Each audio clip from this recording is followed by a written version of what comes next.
What's up, guys? Appreciate you tuning in, Phil Limit Fishing. Hey, today we are powder coating some jigs, okay? I got about 10 swim jigs I need to make, and I figured, hey, let me make a quick video, show you how simple this process is. So there's a few things you need to powder coat jigs. Obviously, you need some jigs. I got a bunch back here made up. You can get these jig heads. You can buy them already pre-made, or you can make them yourself if you have lead pour and raw lead.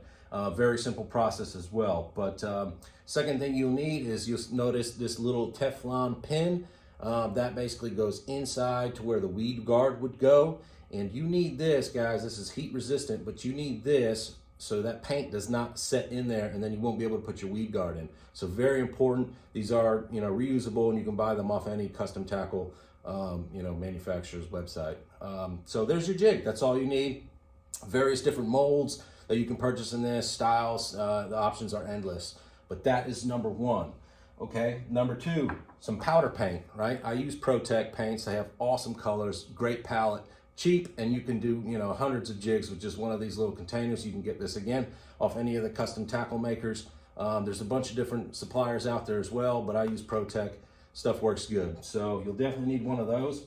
If you want more kind of advanced finished paint job, you can heat up the jigs and dip them in this container. Perfectly fine, guys. If you're just doing it for yourself. If you're trying to, sell your jigs and have a real professional looking product, I highly recommend building a fluid bed like this. Now, it doesn't have to be this extravagant. I got a bunch of different chambers here, some smaller ones just for standard jigs and some big ones back here for spinner baits and buzz baits.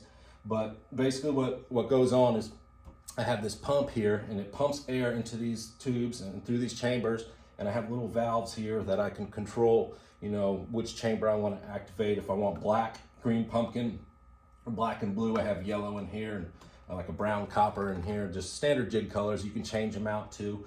But what this offers you is, you can see here, it's a nice little fluid. It's loose. If I was to turn this off, that paint would settle down and kind of pack in there. And when you dip a jig in there, a hot jig, a lot of times what can happen is it cakes up, and some of that paint will gunk up in the eyelet.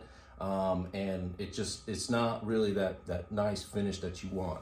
This allows for a nice smooth finish, uniform finish all around that jig head. And I highly recommend, if you're going to be doing a lot of these, to build a fluid bed or buy one already pre-made. They sell them too. So I got the air flowing, the juice is pumping through here. That's ready to go. My heating source, a lot of people use a torch or a lighter. That works too. A little bit safer to go this route. This is just a standard heat gun. You can get this on Amazon, Walmart, whatever. But you let this sucker run, and you can leave it on, and it stays out of the way. Just remember, don't touch it because it gets very hot.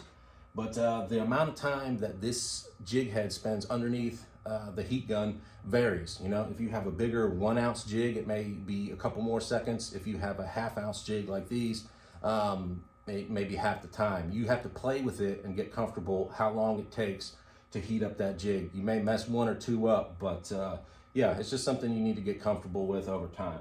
So I'm gonna quit talking. We're gonna show you the process. It's gonna be quick.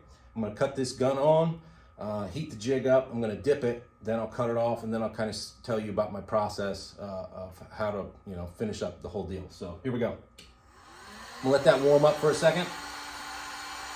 I'm probably gonna do this, I don't know, maybe 18 seconds or so, maybe 20, just to make sure the jig's nice and warm enough. I like to use a pair of vice grips like this. Works great, so you don't burn yourself.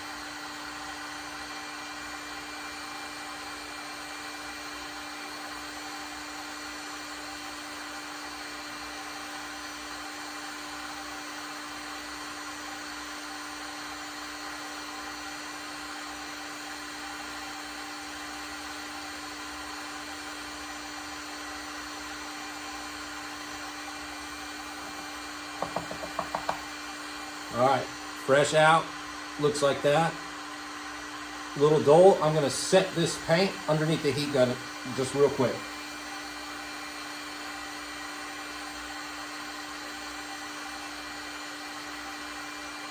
All right, so that looks pretty good. That came, out nice and uniform. What I do now, turn that off so you can hear me. What I do now, it's still hot and some of that paint can actually run. I dip it in water just for a second, just to let it cool off. And then you just give this little pin a little wiggle. Probably should have dipped it in the water a little longer, but there it goes. It comes out. There's the pin. There's your jig. Okay? That's simple, guys. From that point, you can clean it up. You know, there's a little bit of excess here. I don't know if you can see that or not. A little bit of excess at the yep. You can clean that up with an X-Acto at the end. I'll basically just hang this up over here. Looks good to me. And then after the whole process, you know, you make up however many jigs you make. You put your skirt on. I got these particular ones. I'm making a black blue flash. I got black and then this blue flash here. I get these skirts from siliconetabs.com. Awesome product, very quality. You obviously want your skirt collars. You can get from there as well. And then, you know, a skirt making tool, just like this. And the little metal piece here. I got a video on that. If you guys, you know, want to learn how to make skirts, it's pretty straightforward as well. I got a video on that though. You can check that out. And ultimately, the end product, you know, you want it to look something like that. You can see it's got a nice powder coated head on it, silicone skirt, weed guard, and it's just a great jig. This is a flipping jig, a stand-up football jig. The ones I'm making here are the ones I just made in front of you are swing jigs. That is the process, guys. Now, after you actually powder coat it, you can fish it. Okay, you can fish it like that. But what I recommend to set the paint for a long-term, you know, product is per manufacturer recommendations. It says it on here. Preheat your oven at 350 degrees and give it 20 minutes of bake time. I have that little toaster oven behind me here, and these are awesome. I believe I got these from TJ's Custom Tackle or TJ's Tackle. He makes these little deals here, and they're pretty sweet. You know, so they will open up like that, okay? And you'll learn this. If you don't have this, you will see how of a nifty this little invention hit is. But you put your jigs, you can line up about 6 of them in a row. You line them up like that, and you put this back on, crimp them down, and then you stick them in the oven, okay? That's the deal. Because if you don't, if you just try to stick them on there on, you know, some kind of mechanism that I don't know how they lay, you know, maybe it's head first or whatnot. However, you're using like a wire rack or something. If you're not setting them like this with the jig head straight up, as you bake it, this allows for that paint to uniformly settle down and bake onto the jig head, okay? If it's baking like this or down like this, what that paint's gonna do is it's gonna run into the eye, it's gonna run, you know, in areas you don't want it to run, and it's gonna look nasty. I have one, oh gosh, I don't have it. I had one that I did when I first started, and it was bad. So I bought this immediately, this little contraption here. Highly recommend it. So check that out, guys. It goes in the oven for 20 minutes, and from there, that paint is on there, awesome. And it's not going anywhere. Very chip resistant, scratch resistant, great for fishing in rocks, hitting docks and all that stuff, Joe. It's just like any other factory jig you would get, if not better.